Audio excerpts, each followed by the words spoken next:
Pozdravljeni.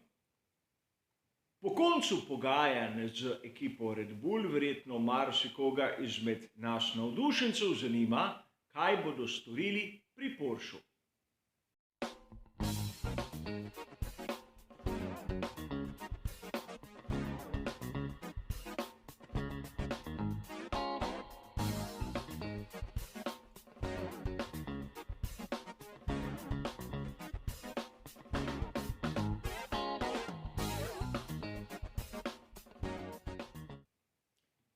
Današnji prispevek je nekakšno idejno nadaljevanje onega, ki sem ga objavil pred 14 dnevi. V njem sem izrazil marsikateri dvom okrog zgodb, ki so krožile o sodelovanju med Red Bullom in Porscheom. In žal tej moji dvomi so se izkazali kot precej resnični, namreč med vikendom velike nagrade Italije smo lahko zasledili uradno izjavo strani seveda Porschea, da z Red Bullom ne bodo sodelovali. Pogajanja so padla v vodo, niso našli enostavno skupnega jezika. In sedaj je prišel trenutek, da se lahko mi navdušenci začnemo spraševati, kaj bo s Porschem v prihodnosti. Bodo sploh vstopili v svet Formule 1 in v kakšni obliki. Namreč poslušali smo takšne in drugačne zgodbe, da koncern Volkswagen bo vstopil v Formulo 1 z dvema znamkama in dvema ločenima projektoma. In nam navdušencem je bilo nekako dano vedeti, da Porsche bo pravzaprav avtor tistega, kar bodo uporabljali pri ekipi Red Bull. A mogoče mi smo dobili napačen vtis. Zgodba izgleda, da je bila čisto nekaj drugega.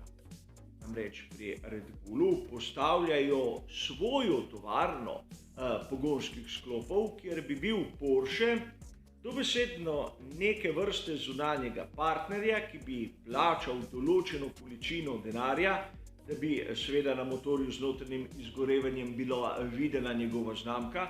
Poleg tega bi Red Bullu pomagal s tehnologijo grele hibridnega dela.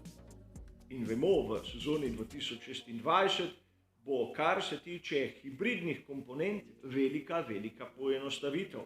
Ne bomo več imeli elementa MGUH.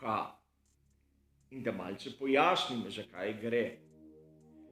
MGUH ni nič drugega kot Motor Generator Unit, ki je vezan na hit toploto. In Motor Generator Unit ni nič drugega kot, poenostavljeno povedano, dinamo. Torej, ukolikor ga zavrtimo, proizvaja električno energijo, ukolikor električno energijo dovajamo, pa zavrtimo rotor in to je izjemnega pomena, ko naprimer turbina v turbokompresorju ni imela še zadostnega tlaka, kar se tiče izpušnih plinov, da bi dosegla tisto svojo optimalno hitrost. Zato seveda so ji pomagali s to komponento pogonskega sklopa in ni bilo tako imenovanega turbozamika. A pustimo sedaj to. Na spletni strani motorsport.com smo lahko 10. septembra prebrali izjemno zanimiv članek, ki je osvetlil marsikatero točko, ki je bila dotedaj v temi, ali bi lahko rekli malce hujši senci.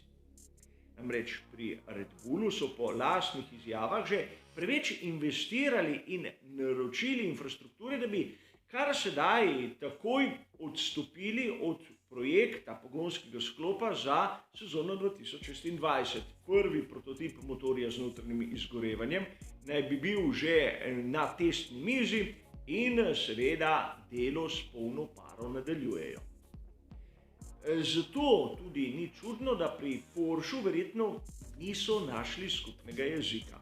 Namreč kako bi izgledalo, da bi Porsche posodil svoje ime pogonskemu sklopu Red Bulla.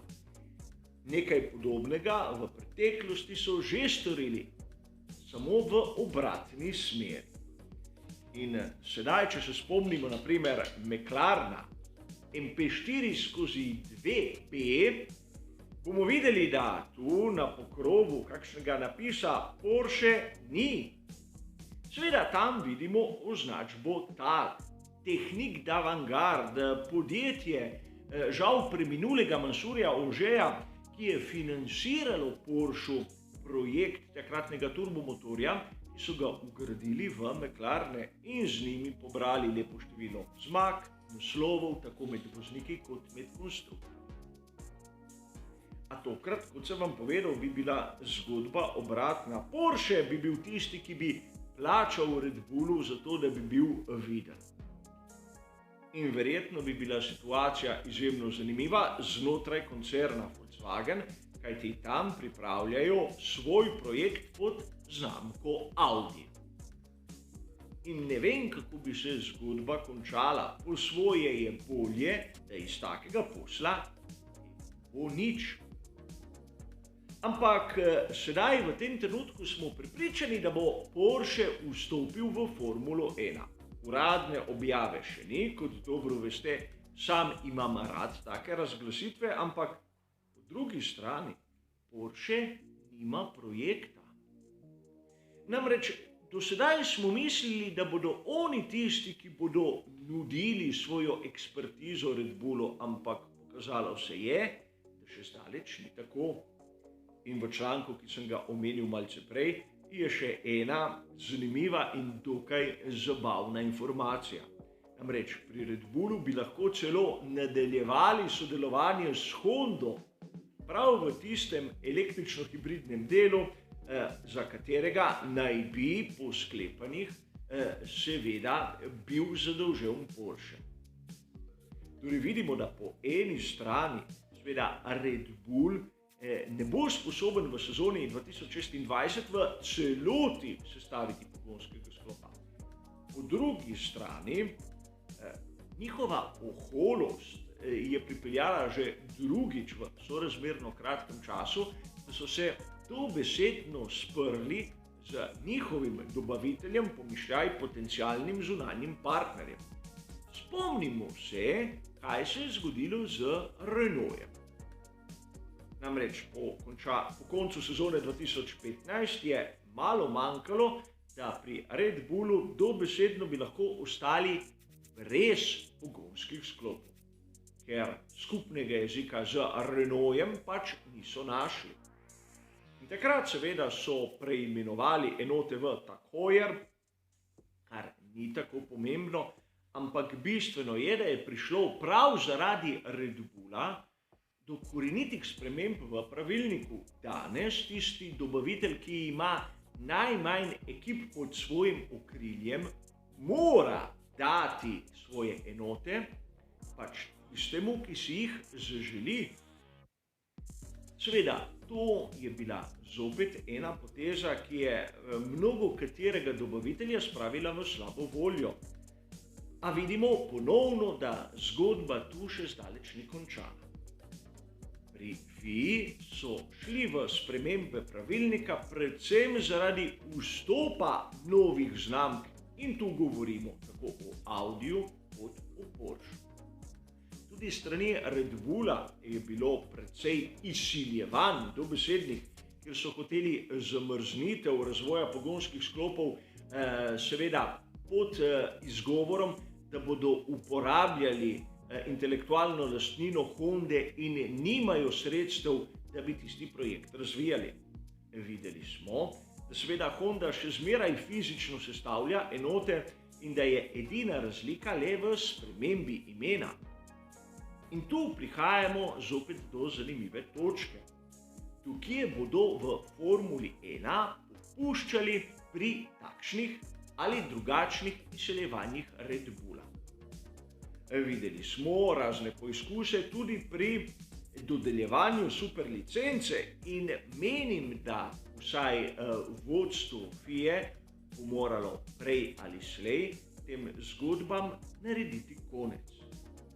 Ne more ena ekipa, čeprav ima na štartnem razporedu potencialno 4 bolide, diktirati, kaj se bo zgodilo in na to, ko doseže svoje, pač preklicati posel, ker za njih zadeva ni več zanimiva. Seveda, kot običajno, gre za moje lastno mišljenje, ampak tokrat smo videli, da seveda tista oholost ekipe Red Bull je morda v tem trenutku šla malce preveč čez mejo. Kaj se bo zgodilo, seveda bomo odkrili skupaj.